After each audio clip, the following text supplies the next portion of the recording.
Hello, everybody. Good evening. Sunday night. United in zero action whatsoever out of every cup competition known to man, or in the English Premier League or FA Cup or anything like that. So we've had a week off. Players have had a week off. They're all on holiday again. God knows how many times that is this season. But we're here to dissect all the news and what has come out from the club. As always, plenty. And joining me to go through everything, Kev. Loving the new shirt, mate. Cracky top there, pal. How you doing, buddy? Do you know, I've been working in the garden all day. I actually forgot still had it on, and then when it come on screen, then I was like... But a great weekend because United weren't playing. I'm sure we'll have plenty to discuss anyway, but I just knew this was going to be a great weekend because Manchester United will not ruin it for Kev. So, yeah, I've had a good one. That's it. Beth, weekend off, nothing to worry about, like Kev says there. It's sad, but true. Yeah, it's just depressing watching. Obviously, Arsenal go and beat Villa, and then watching the games today: West Ham, Spurs, City, Southampton. It's like, God, I wish we played football kind of like that. But you know what? It is what it is. At least I'm able to enjoy football as kind of like a bit of a neutral. Yeah, that's it. Jordan, mate, 6th in the league now. Spurs have taken us as well, mate. In terms of the Premier League now, it's gone this weekend. Not good for us. Looking at it now, it's looking further and further away, Champions League football. But we're going to have to get used to possibly Thursday nights. But weekends without United for you, with no stress, has it been peaceful? I know you're working all over the place right now. I've had a great weekend because, like Beth said, they haven't been able to ruin it. I'd also just like to point out with Kev's T-shirt, my initials are JR, and I could just confirm he hasn't shot me. I'm very much alive and kicking, just in case anyone's confused in the comments. I didn't even realise that. This is not a pre-record. I am here. Yeah, I'm good. And like you said, it's been nice to sit back and watch some decent football and not get pelters from other fans. That is it. Yeah, we've not been ribbed this weekend. That's one good thing, at least. But yeah, that's it, really. I mean, we're all gutted that we're not playing this weekend in the FA Cup. It is normally business end of the season, but our players are all, like I said before, on holiday, resting out again. I tweeted out before, I don't know if you guys actually know, but I was counting maybe 3 or 4 times that these guys have all been on holiday this season. Kind of tells you everything you need to know, Kev, really, about how this season's gone, doesn't it, mate? Yeah. Oh, it's a nice work if you can get it, really, isn't it? It is, mate. I'd love that job. It'd be absolutely it's one fantastic. of them. You're damned if you do, you're damned if you don't, aren't you? I think if things are going well at Manchester United, you've got no problem with warm weather training in Dubai. But when it's gone tits up and they're not performing, it sort of swings round, and us as supporters are like, why are they taking off there? They don't deserve to go to Dubai and all that. But yeah, good job if you can get it, right? Yeah, well, let's get into the show anyway, guys. It is hotting up now in terms of who United's next manager is going to be. It is the big debate, but Beth, I'll come to you first on this one. Another bad result for Pochettino this weekend. I posted it out earlier on. As a fan base, we're looking at red flags right now as our next manager, but does the club see this any differently? Does the club see it as an actual opportunity because it may be an easier target in the summer? Is this... Are our board actually looking at it going and pushing us towards Ten Hag rather than Pochettino? With that team that got beat today and that starting lineup is frightening, Beth. And if you're struggling with that, it just puts the fear of death in you if he did come to United, doesn't it?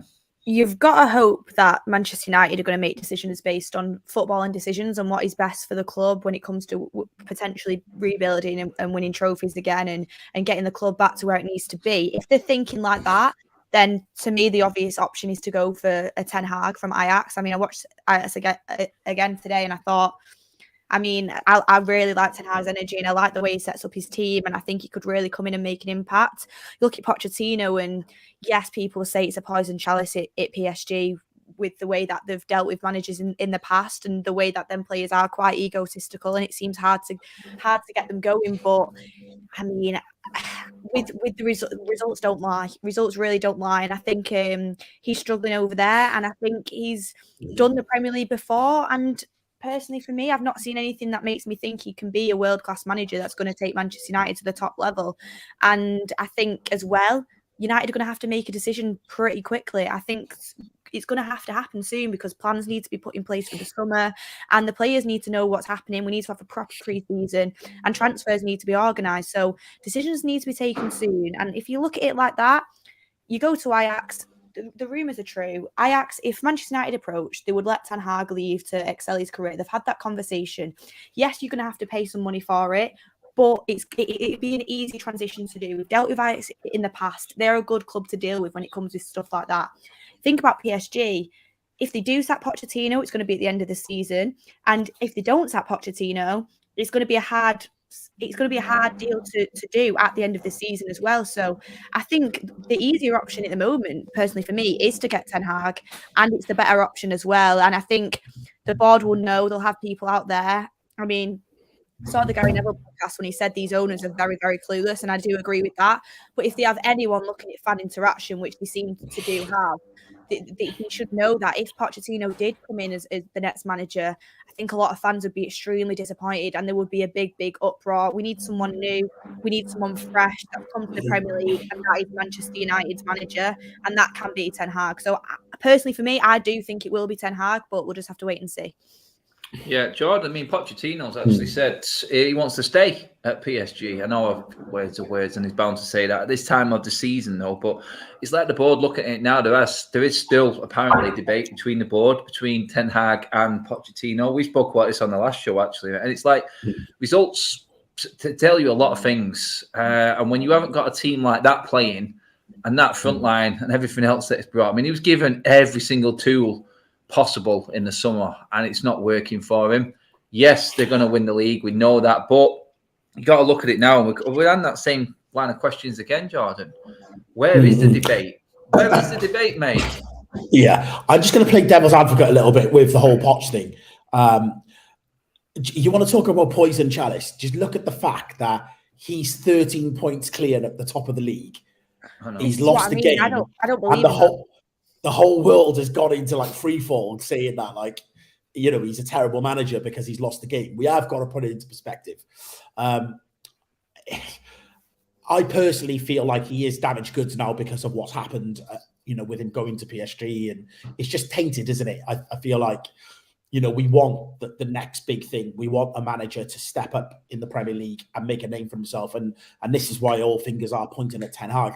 But I do feel like half the battle is getting the right manager. The other 50% of it is the board allowing that manager to express himself, sign the players they want to sign, and actually sort of, you know, rebuild the club from within, and being given the freedom to make the changes that they need to make.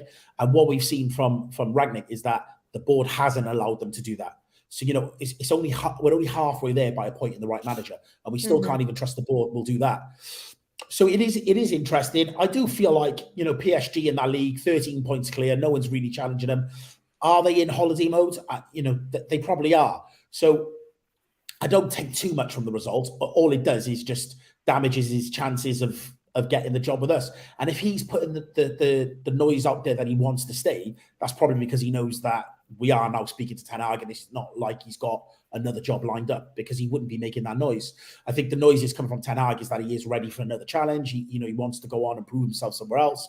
That's the noise that you want from a manager who you think you have a chance of getting, not the fact that they want to stay where they are. So it is interesting. I do agree with Beth. I think it will be Ten Hag now. I think I went for a period over the last couple of weeks where I felt like it was going to be Poch. The deal was already done. But I just feel like in the last couple of days, I just feel like the noise is coming out of the club and certain leaks. I think we have got a good chance now of getting Ten Hag. Yeah, I mean, Kev, after the Real Madrid result, then the Monaco result, it sort of looks worse than what it is. 13 points clear in that league, and fans still not wanting him tells you everything you need to know. But it's like Jordan said there, half the battle is the manager. It's what comes with the squad. But along with that, I mean, Edwin van der Sar hasn't turned his nose up at possibilities for people approaching him. Obviously, at Monaco right now, Mitchell, sporting director, very highly recommended on his way out there. Opportunities are popping up here and there. Like Beth said, like Jordan said, like the rumour mill isn't just a rumour mill right now. There are actual noises coming out for Ten Hag. He's not dismissed it.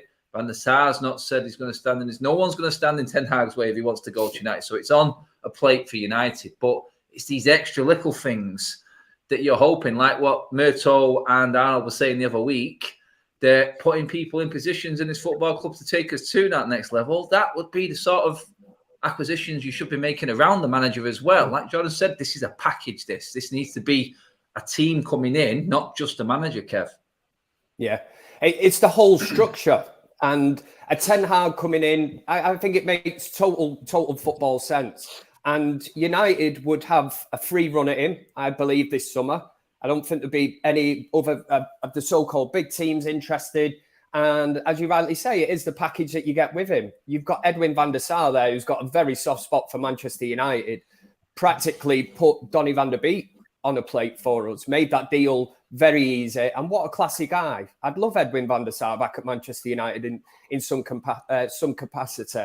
Just the way that he actually deals with, even the Donny van der Beek one, you know, the open letter that he wrote, wishing him all the best, and that's the kind of ex-player that I would like to see back at our club. You know, I was laughing the other night that Owen Hargreaves is pushing Gary Neville into, you know, this, oh, he should be something to do with Manchester United. And I'm like, no, he shouldn't be. You know, we made mistakes like that. But I think Edwin van der Sar is a very, very respected figure in world football. And why Manchester United have never approached him is beyond me. But in the situation where we are at the minute, if Manchester United want Ten Hag, I believe that Edwin van der Sar, because of his soft spot for Manchester United, he's played for the club, loved by the fans. I'm sure that it would be a smooth operation if Manchester United want to do that. And you've already said he's not going to stand in his way. It'll just be part of the process. But again, it's the people that he brings in and surrounds himself with as well. And that's got to be a massive thing. Structure-wise, we know we're kind of rotten to the core at the minute. So if we're going to go back to basics, rip it all up, start fresh, start from new, Ten Hag is the man. Why? If we're talking about Pochettino possibly getting sacked well, if he's not good enough for PSG, why is he good enough for Manchester United? That's the question I would ask our owners. What are they looking at with Pochettino? Is it just, I've said it before, is it just somebody that's, you know, looks good on the eye, they can push him out, he's not going to back chat, he's not going to say anything, he's not going to ask for money, he's not going to kick up a fuss or anything. I honestly do not get the Pochettino thing. What? Because Sir Alex Ferguson, you know, has recommended him. Well, I love Sir Alex Ferguson, absolute legend, but look at the last person that he recommended, David Moyes. Need to say more, man. Yeah, well, that's it. I mean, Beth, should we dismiss Pochettino completely in all of this? Would he work well with a decent director of football, say a Mitchell, up above him? Would it be a case of, because we know where he's struggling right now at PSG with Leonardo and not liking the structure there above him and how things are run, that's been made quite clear and put out in public. But could we get a similar sort of decent structure and setup with Pochettino as a manager, but with not a Levy, not a Leonardo, not one of these type of directors of football above him? Is there still a chance that Poch is, or it may be the answer, or is it? I mean, there's a lot of fans just not giving him the time of day, Beth. That's the problem, I think, right now. I don't see it personally. If Poch came, I think one of the reasons why I would get him is because of what Kev's just listed. The fact he's not going to kick up a fuss, the fact he probably is going to do his press conferences and he's going to kind of come out and be all smiles and happy. And he's used to working on a low budget when he was at Spurs and then at Southampton as well. Obviously, PSG, that massively changed, but that's PSG for you. But I don't see one going and hiring an amazing director of football that's going to do everything that Pochettino wants us to do. And two, I just don't see Pochettino being what we need him to be. No disrespect, I think he's a decent manager. I just don't think he's the best that we can get, which is why I don't see it working out. I think he'd probably get us top 4, or possibly maybe not the first year, but eventually get us into top 4. I think he'd work with the players that we've got 100%, and I think he'll make some signings that are quite predictable for Manchester United to make. I think when the board look at Pochettino, they probably see it as the United way, the way we've done it previously. But how has that really worked out for us? It's not worked out very well. And I stick by the fact that, personally, for me as a fan, I want something different now. And I just don't see him being different. I see him being the same direction that we've gone down. And I don't see him being a success with the board that we've got. I really don't see it. And I want someone that's going to build and take us to the next level. Someone to come into Manchester United and do what Klopp did with Liverpool. That's what I want to happen. And I just don't see him being that guy. And yeah, the standards are high, but they have to be. It's like Kev said, if PSG don't want Pochettino, why are we wanting Pochettino? We want someone that can grow with Manchester United and rebuild us. And I just don't think he's going to get us to that level. I think he's a consistent top 4 guy, but I don't see it being a massive, massive success. That's it. I mean, we're talking here, George, about Ten Hag being given more of a chance with the fans. I think we'll have more patience with a Ten Hag because he is that manager looking to make that step up. And the youth is going to be key. We've spoke about how good the youth system is right now at United and one of the shining lights. Do you feel like Ten Hag, with his experience of rebuilding teams with Ajax after losing big players, is ideal for bringing that youth through as well for us? Yeah, but I do feel like many of the qualities that we look at in Ten Hag have previously been shown in Poch. Go remember the job he did at Southampton and the early days at Tottenham. Like Tottenham have struggled since Poch, and they've not been the same. So you have got to remember that. I do feel like, you know, a lot of shade is thrown at Poch, and sometimes you have to put it into perspective. He's not as bad as people are making out. He's just not the manager that we want, you know. So I do think we need to remember that. I think with Ten Hag, it is a little bit the unknown, which is what gets us all excited. I think he's done a great job at Ajax, but he hasn't had the opportunity to take it to that next level. So yeah, I am excited, and this is why I said the other day, Adam, when we were on, if Ten Hag goes to another club, we'll have an issue. Whereas I feel like if Poch goes to another club, then we're not as bothered. So yeah, it is interesting to see how it plays out. And you can imagine it. We go and take Poch, 12, 18 months time, we're stuck with Poch. Ten Hag goes to a Man City or Liverpool, and then we're sat there like, this goes on for another 5-6 years of us trying to play catch up. So yeah, now is the time to strike. The stars have all aligned. We can get the man we want. All the noises are being made. They sound good. So let's get the deal done.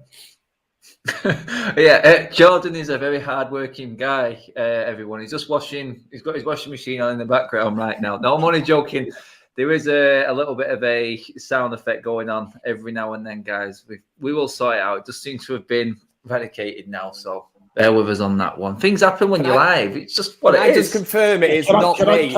It's I love not the me comment either. section. It's Kev. Kev's got a rustlers in the microwave this side. It is not me. I've seen that it's one. Not me, man. Can I just assure you, I am not capable of doing my own washing. There we go. It's not my house. That's it. Yeah, definitely not mine. I've made sure everything is off today. So yeah, no clattering of microwaves and definitely no rustlers, Kev, going on. In the background, I've seen that coming. That was the jazz of that one.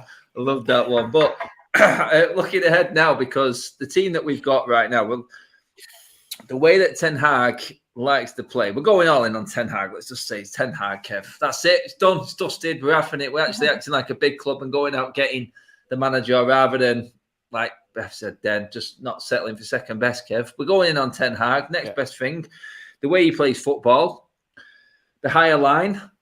Defensively, I'm looking at it and going, okay, there are some red flags flying up with the current squad, and who we know definitely are, who's going to be there come the summer and starting next season. There are players we know are not going anywhere because of the way this club is run.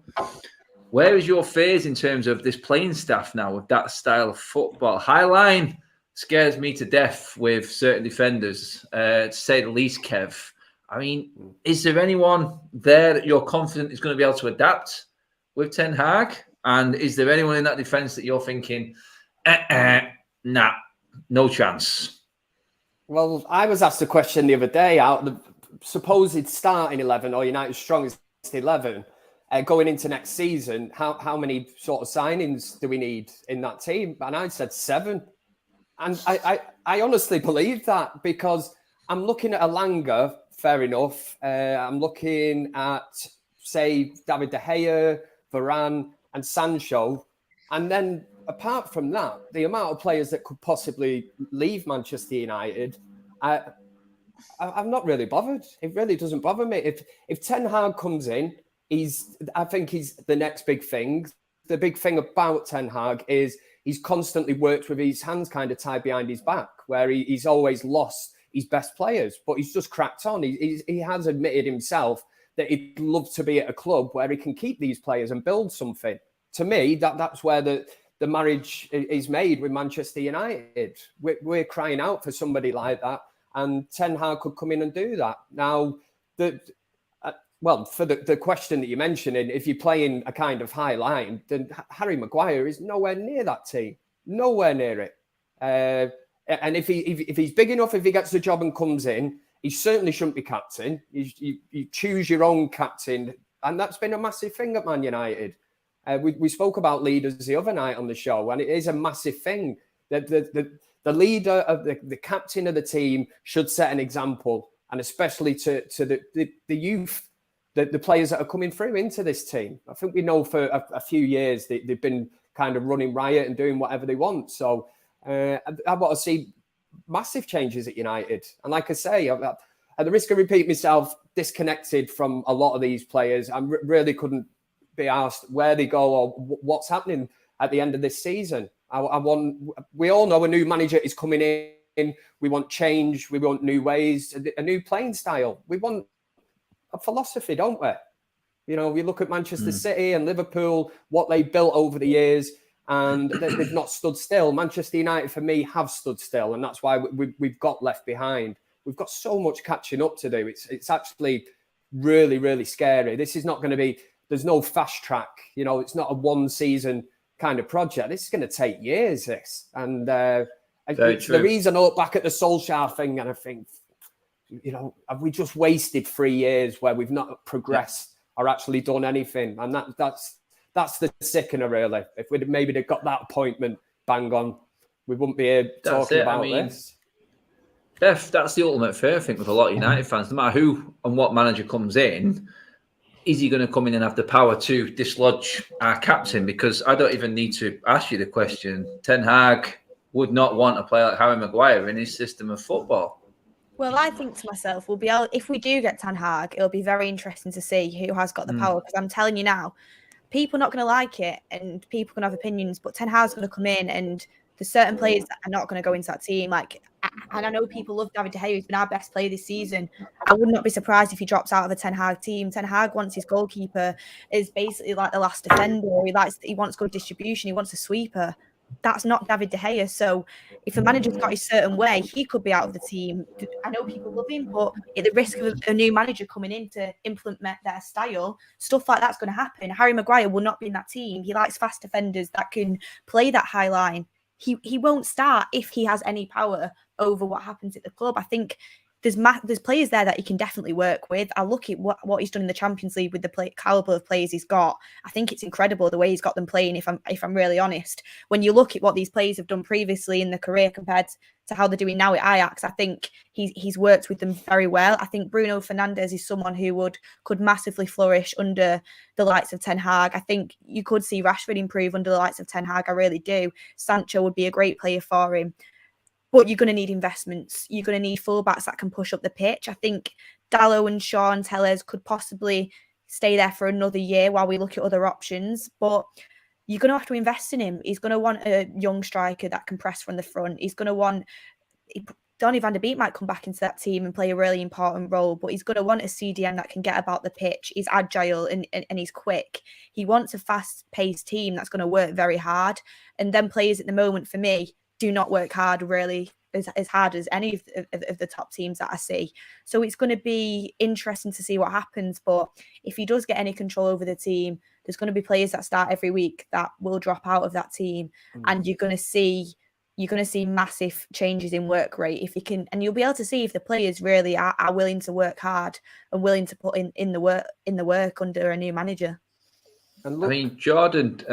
Sorry, Kev. What was you going to? Sorry, mate. I was just going to say, look, Beth's correct there, saying like when a manager comes in, they'll want their own player. Even you mentioned a goalkeeper there. One of the biggest calls that Pep Guardiola made at Manchester City when he first come in was to get rid of Joe Hart. I remember mates of mine, City fans, could not believe it. They were actually questioning Guardiola at that stage and saying, "Has he lost the plot?"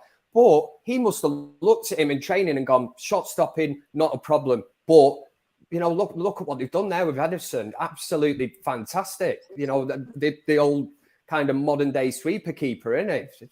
He gets assists and everything. He's unbelievable. That's it. I mean, Jordan, Beth touched on it there. She wants hard-working players, and she mentioned Rashford possibly flourishing there, but the mindset has to change for Marcus Rashford. I know we spoke about Rashford before in terms of he's sort of like half checked out because he knows there's a new manager coming in the summer.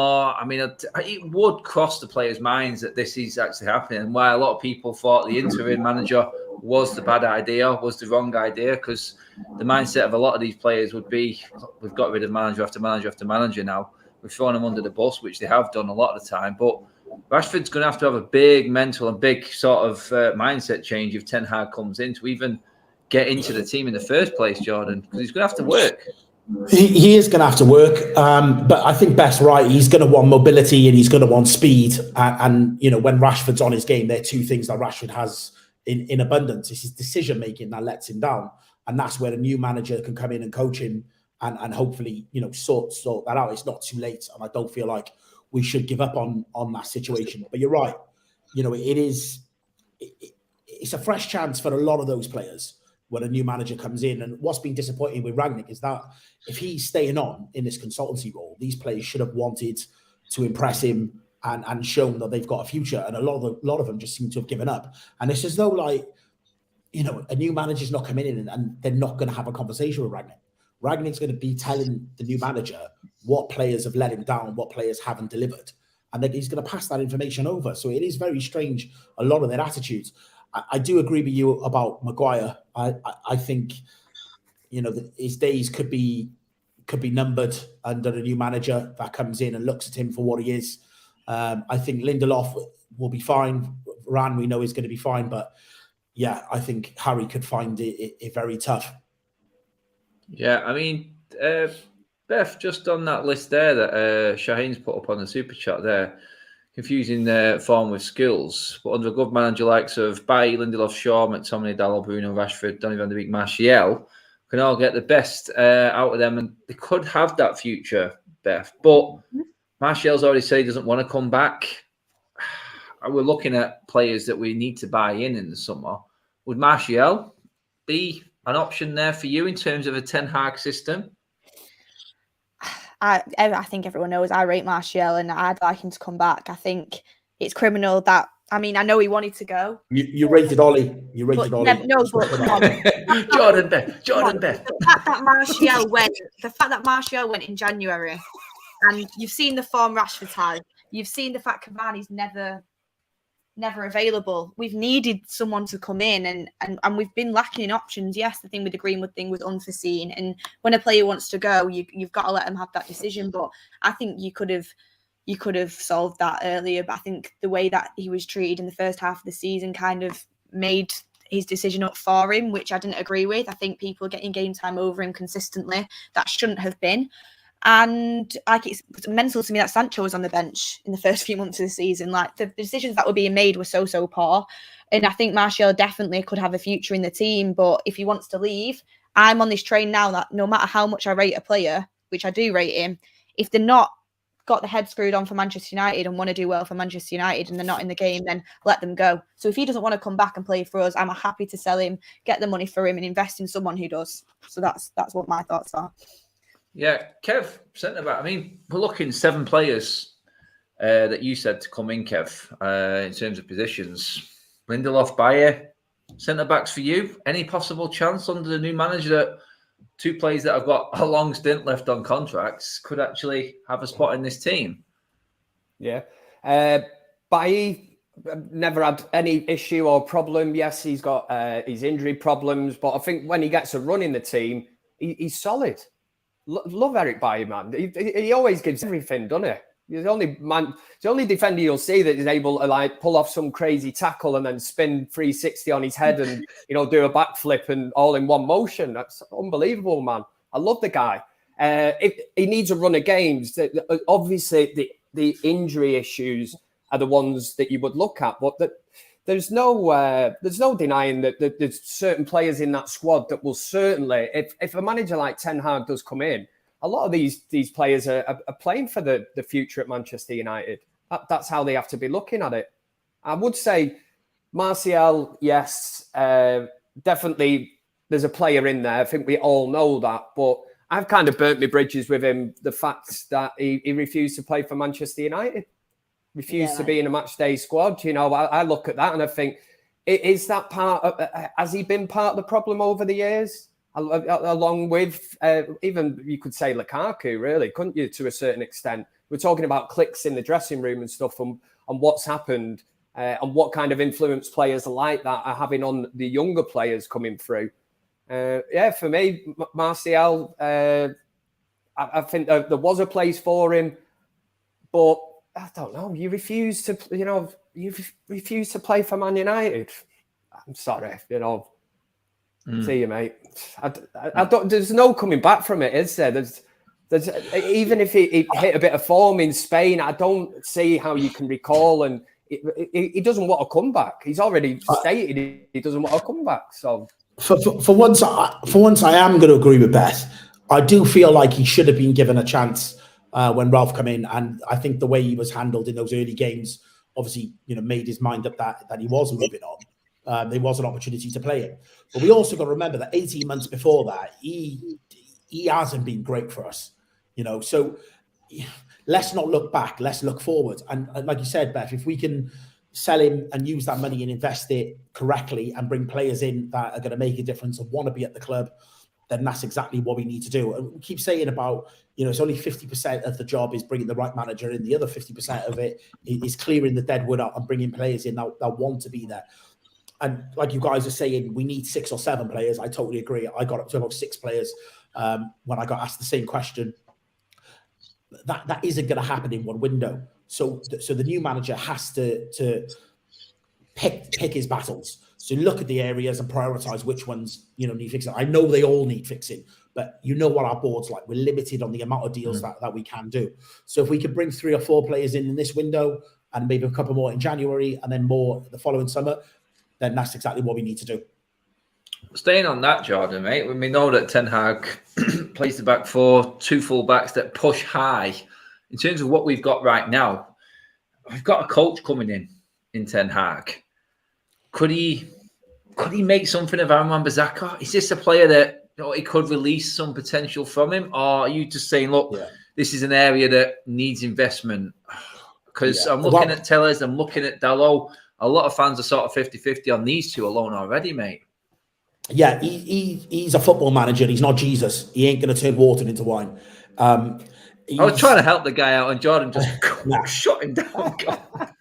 I'm kind of with you, Jordan, though, on Wan-Bissaka myself. I was sort of just trying to see if you've got any sort of hope for him.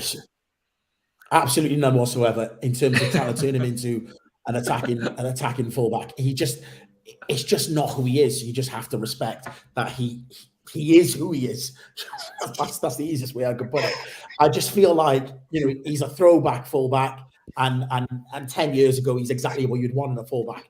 But if you look at our biggest rivals, your Man Cities, your Liverpools, you look at their fullbacks, guys, it's night and day, isn't it? Night and day, big time. I'm guessing there if Beth was laughing at the Beth takeaways arrived. Yeah. Comment. I thought it might be that one.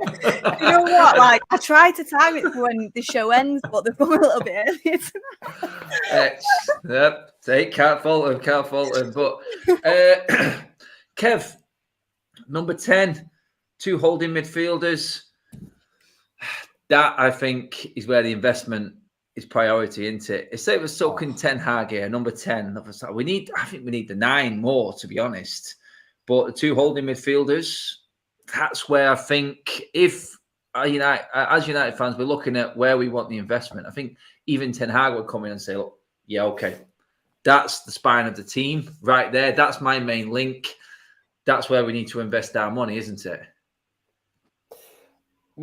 This is years, and I mean, we're talking even years. More with it. Yeah. Yeah, we have not addressed this situation, and every transfer deadline day, we're kicking about, going.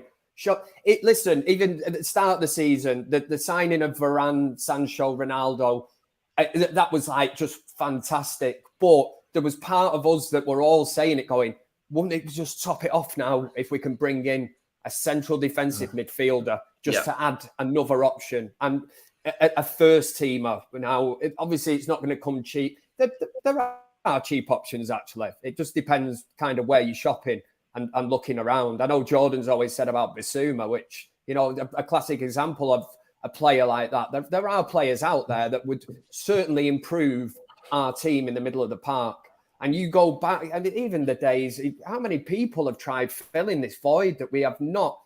I don't think we've ever replaced Michael Carrick. Never replaced Michael Carrick with somebody that's can pass a ball. Literally, I'm forward passing. Forward passing. None of this left-right bollocks of McTominay and Fred. And, you know, it's a major part of the team. How many players have we tried there? Schneiderlin, Schweinstein, you know, players that have passed it, ones that we think are going to be the next big thing. We buy him when they're past it every time. We don't go for the up-and-coming player. Yeah. It's like Mourinho tried to do it with Matic, but it was too late. Do you know what I mean? That's it. I mean, Beth's going to make a point for Fred being in that team now, aren't you, Beth, under Ten Hag? I mean, he's not a regular starter, I don't think. I'm not going to lie. I mean, maybe when he first comes in, but it depends what signings we get. I think Fred is, in my opinion, under a manager like Ten Hag who wants to play with someone with Fred's qualities. But the point is, Fred's qualities is a player. I just don't think he's, when you're fully competing, I don't think he's a first team player. Personally, for me, I think he's a squad player, and I think he's a box to box player for Manchester United that can come off the bench and that is in the squad. I see Fred starting on the bench and coming on to make an impact, or I see him playing in games when we're trying to rest players. Personally, for me, if we had the midfield that we need to have, so that's how I see him fitting into Ten Hag's starting 11. I think possibly in the first year, if Ten Hag did come in, Fred might be making the first team because I don't think we're going to get all the signings that we want in the summer. But over time, when we improve the quality of the first 11, I think for me, he's a bench player. But I would keep Fred in the squad. I just wouldn't play him in the first 11. Squad player. That basically leaves McTominay straight out of there then, Jordan, does it not? Yeah, McTominay is in the same bracket as Fred. I don't think there's no future. We just can't be relying on that level of player week in, week out. As is shown, we're not going to win any silverware if we're relying on players like that. So, like I said, the manager has to pick his battles. I think we need to bring players in that push the current first team 11 and become starting 11, and then that way it strengthens the squad. Like I said, we went in January, we had strength in depth to a degree, and we're now threadbare. When you have a look at the other players that are about to move on, like we have to bring bodies in. It's not a case of wanting to. We have to. We're not going to have enough players with the amount of players that are out of contract in the summer. So we just need to bring the right ones in. But players like Fred, McTominay, you've shown in certain games, your Leeds, your Watfords, Burnleys, they could come in and do a job. And our greatest squads over the years have had those players that come in and they play 15, 20 games in the Premier League, and they have a specific job and they do it, and we pick up points. But like I said, week in, week out, I can't tolerate that standard any longer. Mm-hmm. That's it now because that's it now because I'm like Kev, the fan base right now. We know exactly where we're at. We know the impatience. It's our longest drought of a trophy for 40 years.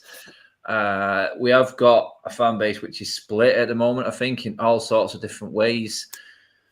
What would be a successful start? Because I feel like the next manager, Ten Hag, comes in, if it is Ten Hag that comes in, which is looking very, very more likely now, that he will get the patience at the start from the fans. But if we don't have a trophy, say, in another 2 years, which with the amount of players that are leaving in the summer, Kev, is highly likely, would this fan base still have the patience with him then? Because you said it then, 7, 8 years. Yeah.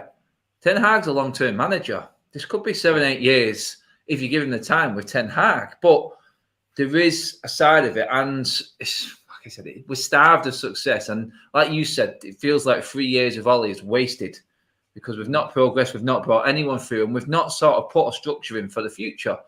It's all starting again without players. What for you is a decent start for Ten Hag next season, knowing the players that are leaving and what we've got to deal with? Maybe 2 or 3 signings come in because I can't see any more. What is progress from this for Ten Hag? Because trophies are going to be hard to come by. I would be. It really depends on how many signings he gets in. But I mean, even if he was, let's say, he gets 5 or 6, it's still a rebuild, isn't it? It's a massive change. At the same stage, you could say, well, all right, then if he only gets a couple of players, we're still in the same position, aren't we? And expectation-wise, you're going back down this. I always say, we used to laugh at Arsenal, and now we're kind of turning into Arsenal. I'm literally going to say it, but it'll be top 4. That would probably be a success for Ten Hag in his first season. But that's purely judging it off. I don't know who he's going to sign, who he's going to bring in. I would like to think that a manager like that will certainly get a hell of a lot more out of these current crop of players. Although I did say it before Rangnick come in. I thought under Solskjaer, when he was in charge at United, I was heavily in the camp that a better manager would get a lot more, maybe 20, 30% extra out of these players. I've not been really proved right on that one because I don't think they're putting it in. I mean, Beth, would an identity be progress for this team right now? Because that's one thing we don't have. I mean, Kev mentioned Arsenal there, and we used to laugh at Arsenal, but they were the biggest spenders in the summer. And I think everyone on the planet was laughing at 150 million spent. We're all going, what have they spent that on? All of us got egg on our faces because they trusted in the up-and-coming manager with his style and his system, brought in some of the youth team and put a couple of players here, there, where they really needed, and they trusted in Arteta. Would an identity be progress? Because I can't remember the last time we had one, Beth. Absolutely. I think, first of all, you've got to build a team. At the moment, we are quite individualistic with the players that we've got. Each player suits a different system. They don't all, it's not a team. That's what we keep going on about. And I think, an identity would massively improve the team. I think it's sad that we have to compare ourselves to Arsenal. It really is. But you see when Arteta came in, Mesut Ozil, big hit at Arsenal, Aubameyang, a big hit at Arsenal. They were the top players, but he got rid of them because they didn't have, from what I can assume, with looking from the outside in, they didn't have the attitude that Mikel Arteta saw as an Arsenal player going forward. And you look at it on paper and you think Aubameyang's miles better than Lacazette when it comes down to ability, but they just don't have the Arsenal way that Mikel Arteta wanted them to play like. And I think when Ten Hag comes in, yes, you look at, for example, we just spoke about, you look at City, you look at Chelsea, you look at City and Liverpool, and you look at their, for example, the fullbacks, just ability-wise, quality-wise, they are just better, simply better players. And you saw Arsenal play Liverpool the other night. I thought they put up a very good fight. I thought they played very well. But Arsenal simply just don't have the quality that Liverpool have. That is a problem that we've got. But in that team, what we do have, we have some players that I think are massively underperforming. And I think we have got some players that do have the potential to reach top quality level. I really do. And I think what Ten Hag needs to do when he comes in, if we do get him, is get these players in that have the ability to reach the top level, but also have some growth to do and also fit the system that he's trying to achieve. He needs to put in place how he wants to play, which if you watch Ajax, I think it's quite obvious the way he's going to come in and want to play. And I think he simply needs to get rid of people, quality or not quality, that don't suit the system and don't have the mentality. That's something that really needs weeding out, because there could be top class players in that Manchester United team that just simply don't fit the way he wants to play. And if that's the case, what's the point of trying to shoehorn them in? You've got to kind of go in a certain direction and the rest will follow. Yeah, shout out to Lloyd in the comments there. Yeah, really looking forward to the conference road trips, mate. Thanks for that. Thanks for reminding me about that, mate. Love it. Well, Jordan there, it's like there's a blueprint there, obviously, isn't there? Because you look at the likes of City and Liverpool, you look at what Arteta's done there, the big names, the big earners, does that give you hope? Like if the likes of Ronaldo leave, Pogba obviously is going, Cavani, these big name players that we're talking about that we know are good enough for the United stage, the Old Trafford spotlight. But you look at what's happened with Arsenal there, like Beth said, got rid of them players, gone. You're bringing in players with potential. You've got like that structure ahead of you, which is why it's important Ten Hag brings in his team as well. Because Kevin De Bruyne wasn't world class until he came under Pep. Mo Salah had his chance at Chelsea. Funnily enough, both at Chelsea. Mo Salah brought in, and you know what? Hit it off. Now Ballon d'Or sort of standard. There is hope with the right structure in place. That blueprint's there, but is our club too arrogant to actually follow the likes of what City and Liverpool have done? Because we allowed them to catch us up because we were miles ahead. We were miles ahead. So for me, it's there, but are we actually going to? How are we going to look at that and see that is the way to go forward? Because this is a very arrogant run club, in my opinion. I just don't see us going down that route. Yeah, I think the one thing people forget about Arteta that he's done is that he's given youth the chance. You know, a lot of their best players have literally come through the youth, topped up with some signings, but he was given the freedom to make the changes that he wanted to make. He backed himself, but more importantly, the board has given him time. So yeah, I think now is the right time. What you don't want is, you know, we talk about, you know, what Ollie's done. You don't want a manager to come in and then his excuse is, well, you know, it's a hangover from the previous management and there's certain players locked into big contracts and you can't move them on. The position we're in now is almost going to be like a blank canvas because 5 or 6 players are naturally going to leave because they're at their end of their contracts and shelf life at United. So this manager comes in and can bring in people that he actually wants at the club and can play the way that he wants to play. So I actually think it's a good thing, not a bad thing that we're at this point. Like I said, that it's all coming and falling at the right place at the right time. The manager coming in that we want, and the squad being as thin as it is means that bodies have to come in. Exactly that. My worry with what I just said to Jordan there, Kev, is are we going to be too arrogant to do it? Because today, just moving slightly on now, I think everyone's had a good old laugh at this. Well, every fan has looked at it and gone, what? The club today on website, on the app, it's flashed up on everyone's phone or whoever's actually subscribed or following to it, that a big sort of article, Kev, on Harry Maguire and the club backing him, saying why our leader, Harry Maguire, deserves our backing. Kev, you want to break that one down for me? Because that's my fear. The club backing Harry Maguire after what can only be described as a massively underachieving season. Not only him, but as captain of this football club, being so poor on the pitch, and then the club coming out and publicly backing you. I mean, they didn't need to do that. They didn't need to do it publicly, mate. But the fact that they have just shows you, like you said before, the complete disconnect that this fan base has got to the club right now. It's just like different pages, different planets altogether. 2 words, mate. Horseshit. That's it really is for that. What the club are defending Harry Maguire? Why? What is it? The club's is it their actual thing to get involved in something like that and defend him? You know, it's the manager's job to pick the team. I don't understand why it's coming from the club. In fact, well, I do, because it's a PR spin. It's obviously to try and drag him out the mud because he's been playing pretty piss poor recently. And it cost the club, very, very, very, very, very, very poor. They've spent 80 million on him and he's the club captain. But, man, you know, it could be easily taken off him. You can avoid and get yourself out of that situation by choosing a new club captain. I can never understand why Rangnick decided, I don't know whether he thought, I don't want to rock the boat, you know, we'll keep Harry Maguire as captain. I would have put it out to the players and say, who is the leader in this dressing room? Even if you sign it on a bit of paper and put it in a box, you say you put the name of the person you want to be club captain of Manchester United. If they'd have done that, I guarantee Harry Maguire's name wouldn't have even been on one of them sheets. Not a chance, man, that anybody would have done that. But I think it's absolutely pathetic from the club.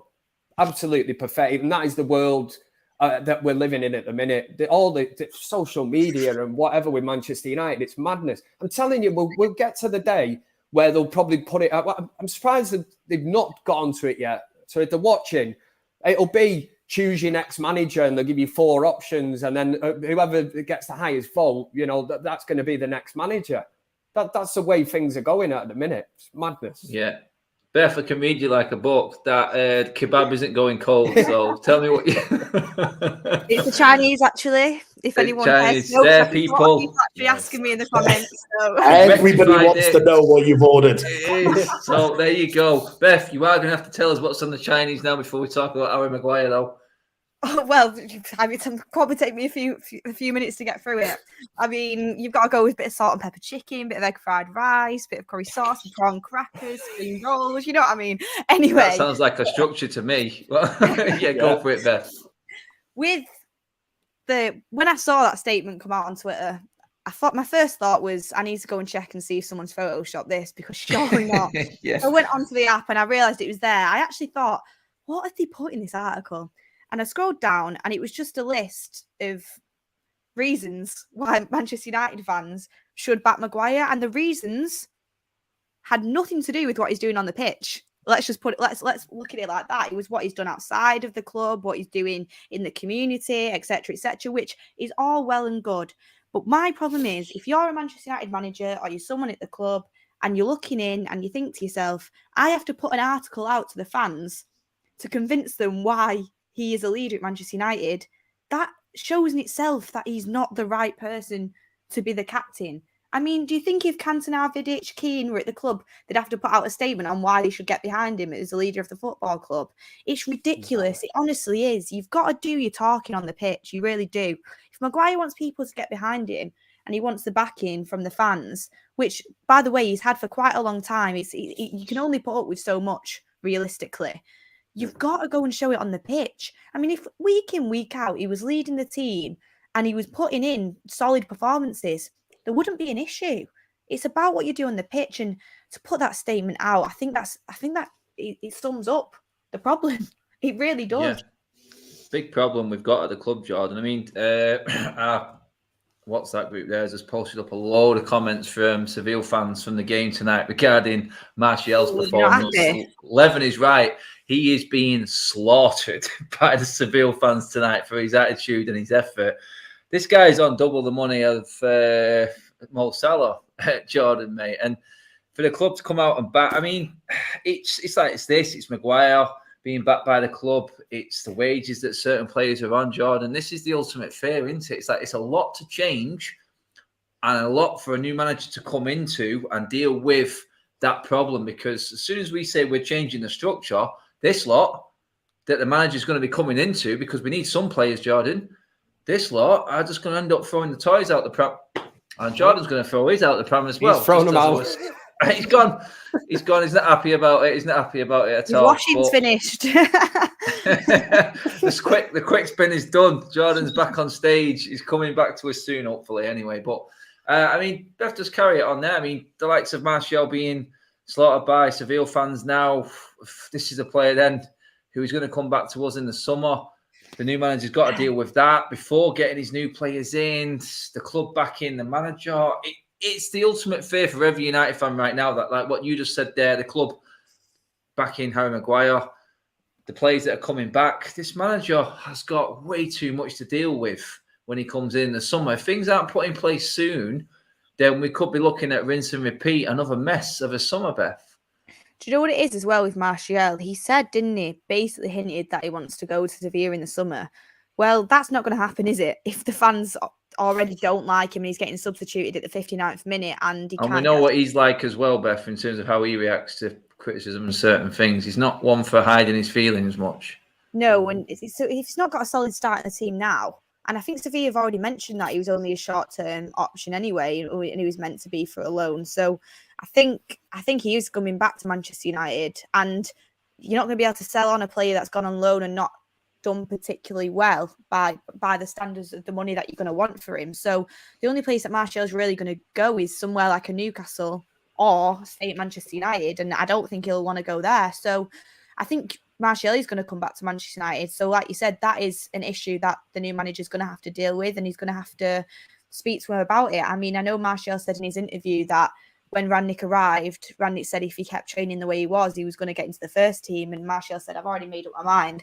I want to leave. So, I mean, there is issues there. And what the problem is, you don't want anyone in the camp bringing the mood down, bringing the energy down, and bringing down that team mindset. And that's something that really needs looking at. But the good thing about that is you've had Rangnick, who's going to be hopefully working with the new manager, who's got to see everything that's going on, and he's got to see the players' different individual attitudes. And he knows, I think by now you'd know who are the people that you really want to be representing this football club in the future, in poor form or good form. You know the personalities of the players and the basics that you need to have to be part of that team. So I think that is a big reason why Rangnick needs to work with this new manager closely, because it'll make their job a lot easier having that insight. Obviously, the manager wants to see things for himself. He's going to want his own personal view at it. But to have that kind of backing and inside knowledge already is going to help the new manager make the decisions, which is why I really hope that this does happen with Rangnick and he does get a say and he does get to work with the new manager. Is that key to everything now, Kev? The fact that Rangnick stays on and actually is there for this new manager when he walks in, for the reasons Beth just brought up there, to fill them in on exactly where the red flags are within this squad, because there are many of them. And if he comes in blind, it's going to be like we worried about, Kev. He's not going to know where to start again. And then before he's got his team in place, he's still like a year and a half in with them same players hanging around. It's a massive part of it. And you would look back through previous club captains. I'm sorry to keep going on about Harry Maguire, but he should be the man that, let's just say the new manager comes in, that you would sit in the office with, innit, and say, you know, right, what's this team all about? Who's the characters? Who's this, that? I don't honestly believe that he is in a position to be doing that. And I think that's a major issue at Manchester United. I would say the main thing that I want to see, and like any other Manchester United fan, is simply progress, some kind of progression. Even if we get Ten Hag and we lost the first 5 games of the season, I know it sounds stupid, but you know yourself, going to Old Trafford or whatever, there's a way to be defeated. You can walk away from Old Trafford going, they were absolutely useless today. But if you're losing by a goal and you can see that this manager hasn't got the players for the system yet, but you're building towards something, maybe just a silly mistakes lost you the game, trying to play out from the back, you don't mind that, do you? No. If you give it a go and you can see there's some kind of progression in the style of football and you're going, you know, give us 10 games here into the season and it'll start to click, they'll start to understand. It is something that I thought would be implemented under Rangnick, which I'm quite surprised, because I know we spoke on previous shows before, and even Jay, I think, said he expected it to be around kind of February. You know, we're in March now, and really I've not seen a massive increase in the levels of the players. I think a lot of us looked at it, didn't we, thinking it was fitness. It must be mentality or something, isn't it? They honestly don't know the born half of this lot that are playing for Manchester United at the minute. It's a joke. Go on, Beth. I was going to say, I agree with Kev's point that I think the fitness is totally not where it needs to be to play the way Rangnick wanted. So I think we need a full pre-season on that. We need a full pre-season. And one thing I would say is, I know people really like the European away days, and I know people like to play in a European competition. And I 100%, I'm hoping we get Champions League football. People will say we don't deserve it, but every fan wants to see their team play the top teams in the Champions League. Even though we've gone out this season, I've enjoyed going and watching them European nights at Old Trafford. But personally, for me, the Europa League is just, it's not a competition particularly that I'm desperate to be in. This is just my personal opinion. And with a new manager coming in, working with the players, I mean, you've seen what Arsenal have been able to do with no midweek football, more time on the training ground, more time to really kind of put everything into the league and get the team playing the way that you want to be playing, which builds for the future.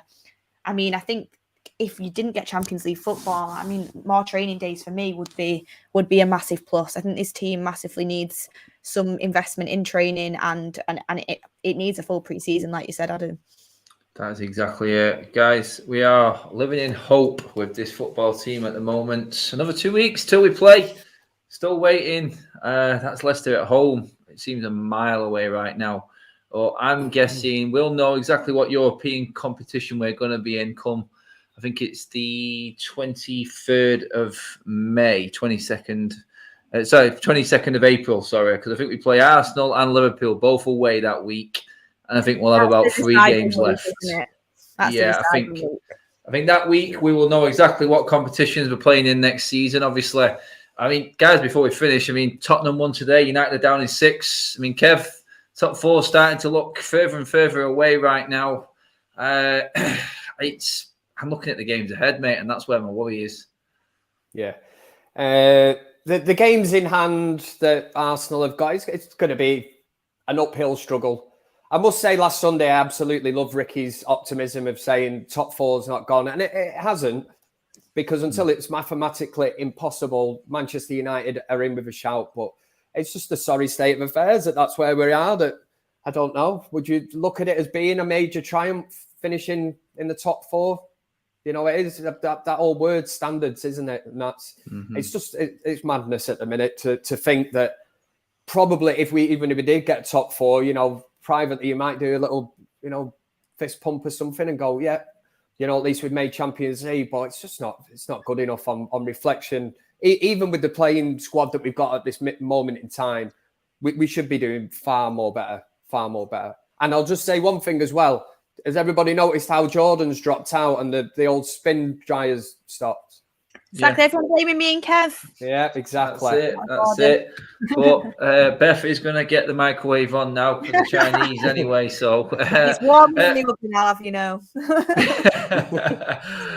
Beth, cheers for coming on as always. Yeah, it's great to be back. Not been on the show for a few days, so it's great to have everyone in the comments making me laugh as per usual. And good weekend without United. Get to speak about it with you guys, and it's been a good show. So thank you, everyone. Yes, love it. Kev, cheers for coming on, mate. I know you shot JR now. I'm just at rest now. I'm happy with that. Had to put it out there. That's Jordan. Yeah, Jordan has got. He sent the assassins. Guys, give the video a like on the way out. Subscribe to United Stand, bottom right-hand corner there. We will be back tomorrow, full schedule tomorrow. Mark starting off in the morning, so we'll see you all there. Cheers, everybody. Good night.